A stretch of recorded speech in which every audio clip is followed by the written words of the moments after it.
If you've been playing Dungeons & Dragons for any amount of time, be it 1 month or 50 years, there's a pretty good chance you've probably built a character. You've selected the character's name and chosen a race, you've meticulously gone over the class and subclass options, and some of you might even know the spell lists like the back of your own hands. You've gone through the personality and backgrounds and chosen flaws, ideals, and bonds for your character. When it comes to ability scores, you may have employed the standard array, the point-buy method, and some of you may have rolled for stats using the 3d6 straight rolling method or the 4d6 drop lowest. But have you ever wondered what kind of character you could create, or we could create, if we took the power of choice away from ourselves and put them solely in the hands of the dice? If that's something you're interested in, then welcome to 5e Forever. My name is Corey. At 5e Forever, we love talking about, creating content for, and playing Dungeons & Dragons 5th edition. This is the first episode in a series we're going to be calling Dicey Decisions D&D, where we take the power of player creation out of our own hands and put it solely in the hands of the dice. In order to accomplish this, we're going to be using the Dungeons & Dragons 5th edition Player Handbook from 2014. In order to facilitate this handoff of power from myself into my dice, I have created role tables that represent the different attributes of the character from their race to their class to the subclass. The first thing that we're going to be starting with is the character's race. There are 9 core races in the player's handbook, so I'll assign 1 through 9 on a d10. If I roll a 10 on that d10, I'll just roll over again until I find a starting race for a character.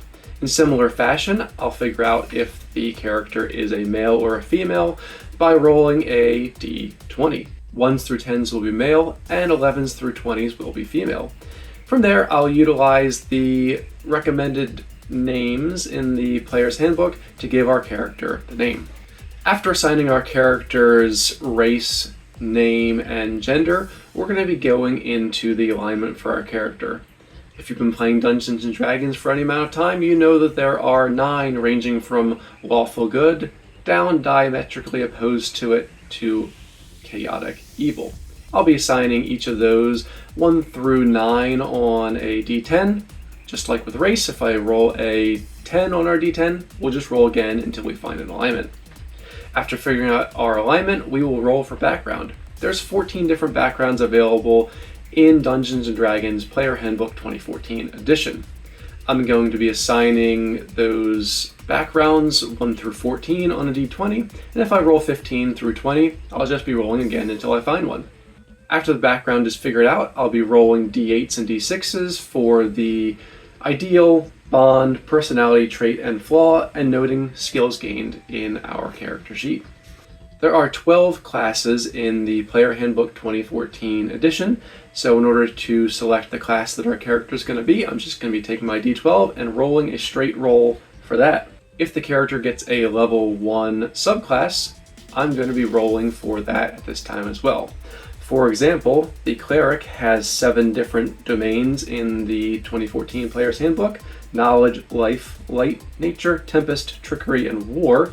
So I'll be assigning each of those to a d8, and like with other rolls, if I roll an 8, I'll just re-roll until I find an appropriate subclass. Our character's starting class also gives us saving throw proficiencies, so I'll note both of those in the character sheet as we go along.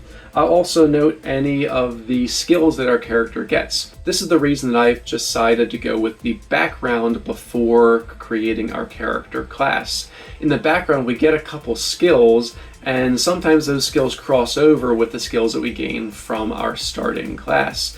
In order to make this as random as possible and not have to go back into background and re-roll for things, I've decided to use background first and then get into our character's class. There are certain characters that get abilities at level 2. For example, the Paladin gets their fighting style, a choice of defense, dueling, great weapon fighting, or protection. So I'll be rolling d4s, d6s, d8s, whatever it might be for that level as well, noting the ability selected in the character sheet. So on and so forth up to the 3rd level. I'm deciding to cap the exploration for this particular exercise at level 3. The reason is that at level 4 we get into the choice between ASI and feats, and I can't think of a decent way to randomize that.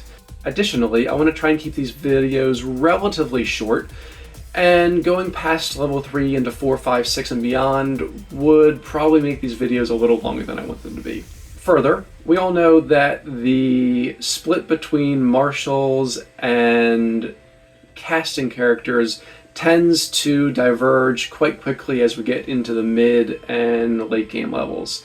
So in order to try and keep the power curve within reasonable terms, I'm choosing to cap this at level 3 so that our casting friends don't get away in power level relative to our martial characters. After we figured out our character's race, their class and subclass features, their personality and background, now we get into rolling for ability scores.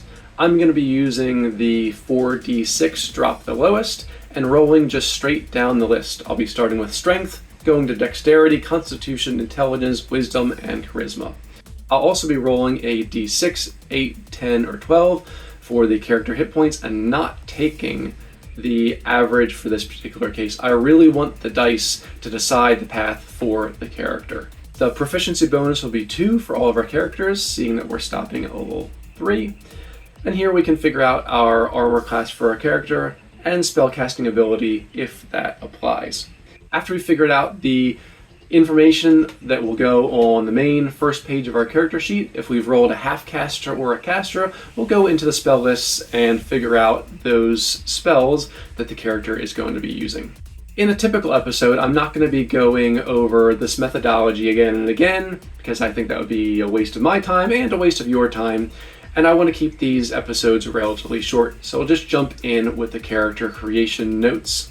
I'll put all this information into a character sheet, and we'll reference it throughout the video as we go through the build of the character. After we've completed the number side of the character creation, we'll think a little bit about the character's background, what happened in their past that thrust them into or put them on this path toward the character that they're becoming today. If they're a weakling who's decided to be a barbarian or a fighter, how did that come to be? Were they forced into it?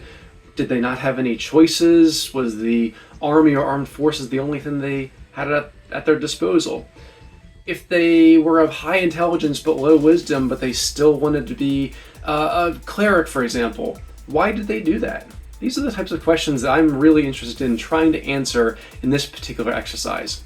After we finish the theory crafting, I'm going to be giving a ranking to the character based on a few different criteria. First and foremost, I think ability scores are really important. The raw numbers is perhaps the most important thing about a character. If you are a strength weak barbarian, you're just not going to be a very good character, and there's nothing that anybody can do to necessarily save that. So I'm going to be giving a higher priority to those characters that have better overall, or at least better min-maxed ability scores given the class that the character has chosen to be. The next thing I'm going to be looking into is just the general overall build of the character. As I said, we're going to be stopping at level 3, so the split between casters and martials shouldn't be terribly high, because a lot of martial characters get really nice abilities like Action Surge way down low in the character's life. Casters, on the other hand, are capped to level 2 spells. While there are a lot of very good level 2 spells for control, there's also a lot of not very good level 1 and 2 spells that we could easily roll up for this character. So in this way, I'm not giving the spellcasters any additional emphasis that they don't really need in this particular exercise.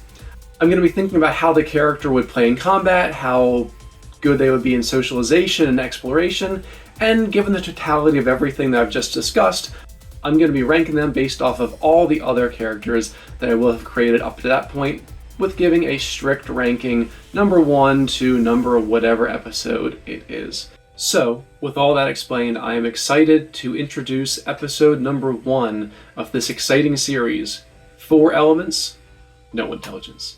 When we first meet our hero, they're not only an elf, but a wood elf.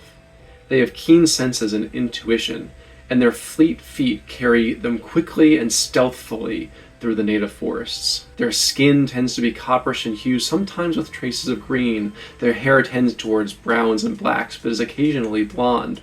In rolling for our character's gender, we find that they are a male, and rolling through the various different names that are available for our wood elf, we find the name Hemo Nilo. After figuring out that our character's name is Hemo Nilo, we roll on the alignment chart and find that our wood elf is a lawful neutral character with the urchin background. Urchins grew up in streets alone, orphaned and poor. They had no one to watch over them or to provide for them, so they learned to provide for themselves. As an urchin, we're given skill proficiencies of sleight of hand and stealth. We have tool proficiencies of disguise kit and thieves tools, and for equipment we're given a small knife, a map of the city we grew up in, a pet mouse, a token to remember our parents by, a set of common clothes, and a pouch containing 10 gold pieces. As a personality trait, we rolled a 6 on our d8, and this corresponds to, I think anyone who's nice to me is hiding evil intent. As an ideal, we have respect. All people, rich or poor, deserve respect. Our bond. I owe my survival to another urchin who taught me to live on the street. And our flaw. I'd rather kill someone in their sleep than fight fair. Now comes the class. This is the most important critical decision that we're going to be making in this entire endeavor. We roll our d12. We roll a 6. We have a monk. His fists a blur as they detect an incoming hail of arrows. He springs over a barricade and throws himself into the massed ranks of hobgoblins on the other side. He whirls among them, knocking their blows aside and sending them reeling until at last he stands alone. At level 1 with our monk, we have a hit dice of d8 with hit points at first level equal to 8 plus our constitution modifier. We have no armor proficiencies, but we have proficiency in simple weapons and short swords. For tools, we get to choose one type of artisan tool or one musical instrument. Saving throws are strength and dexterity, and for skills, we choose between acrobatics, athletics, history, insight, religion, and stealth. From our background, we got sleight of hand and stealth as skills, and from this list, we get acrobatics and religion. For our equipment, we get the choice between a short sword or a simple weapon. In this case, we're choosing the short sword. The next option is a Dungeoner's Pack or an Explorer's Pack, and our D6 has rolled us an Explorer's Pack in this particular case. We also get 10 darts, which we don't need to roll for. At first level, as a monk, we get a couple different abilities. The first is Unarmored Defense, which allows us to add our Wisdom modifier to Dexterity plus 10 to figure out our armor class, which we'll figure out in the next section of this video. And we also get access to Martial Arts. At second level, we get Ki, which allows us to use our inner power to do a flurry of blows, patient defense, or step of the wind a couple times before a short rest. We also get Unarmored Movement, which increases our move speed by 10 when we're not wearing armor and not wearing a shield. At third level, we gain access to our Monastic Tradition. Here we're going to be rolling a d6. 1s and 2s will be for open hand. 3 and 4 is for shadow. 5 and 6 is for 4 elements monk. And in this particular case, we rolled a 4 elements monk. When we follow this monastic tradition, it teaches us that we can harness the elements. When we focus our ki, we can align ourselves with the forces of creation and bend the 4 elements to our will, using them as an extension of our own body. We are granted the Discipline of the Elements, which allows us to learn magical disciplines that harness the power of the 4 elements. A discipline requires us to spend ki points every time we use it. Utilizing the Disciple of the Elements, we know the Elemental Attunement discipline at this particular time and don't know anything else because we can't learn the next one until we reach the 6th level. Elemental Attunement allows us to use our action to briefly control elemental forces within 30 feet of us, causing one of the various different effects. At this point, we've got our character's name, we've got their class, their subclass, we've got their background and their alignment. Now it's time for us to assign the character's ability scores, roll for hit points, and assign all the other numerical values associated with our character. We've rolled an 11 for strength, giving us a +0 modifier. We've rolled 12 for dexterity, giving us +1, 13 for constitution, giving us +1, 7 for intelligence, giving us -2, 9 for wisdom, giving us -1, and 15 for charisma, giving us +2.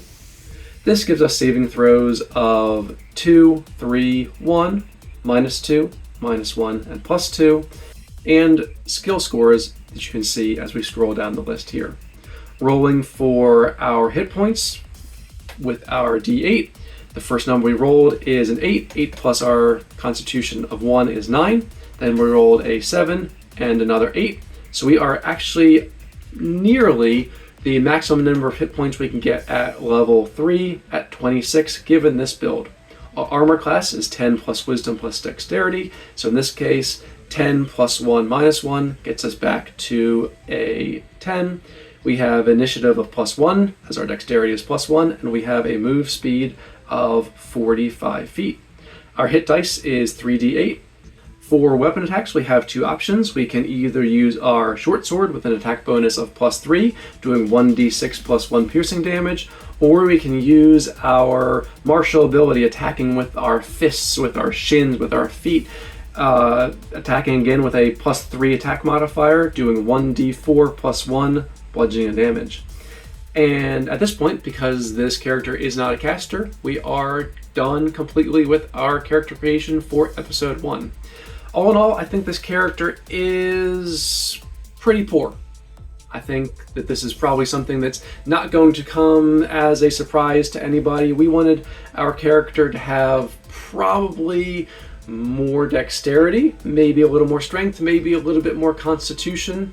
Certainly a -2 intelligence isn't the best thing in the world, but in the grand scheme of Dungeons and Dragons, having low intelligence isn't going to hurt altogether too much. I think what really holds this character back is probably being a monk and being a Way of the Four Elements monk. Anyone who's played D&D for any amount of time knows that the monk is underpowered when it comes to the 2014 Player's Handbook, and the Way of the Four Elements monk is an underpowered version of an underpowered class. So while this character might be number 1 in our rankings this week, I sincerely don't think that this character is going to last.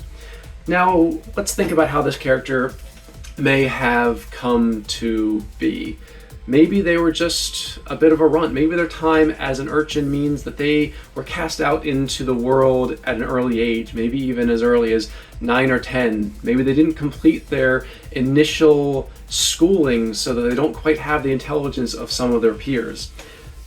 But in order to accomplish life on the street, they've had to increase their charisma. They have had to work on their sleight of hand. Maybe they have learned to do card tricks in the plaza and steal people's money that way. Who knows? As far as strength and dexterity, they're probably on the shorter side. They're probably a bit weak. They didn't have access to a gym like we do in our modern world. Even push-ups and pull-ups may not have been something that even interests this character, so they instead decided to really lean into their charismatic ways. And maybe that's why they decided to go into a monastery. Maybe they couldn't defend themselves on the streets. Maybe it was difficult for them to even get on in society, so they wanted to devote themselves to a life that is studying an art that didn't necessarily have anything to do with combat at all. Maybe they never left the monastery. Maybe this character is waiting in that monastery for the light of adventure to spark in them. Maybe a great marauding force is going to attack into the city and they're going to be called into action. These are just my ideas for how this character may have come to be. What are your thoughts? Let me know in the comments below. If you enjoyed this video and you want to see more episodes just like it, consider liking the video and subscribing to the channel so you don't miss any of my future uploads. Have a great morning, day, or evening, and I look forward to seeing you at the next video. Bye for now.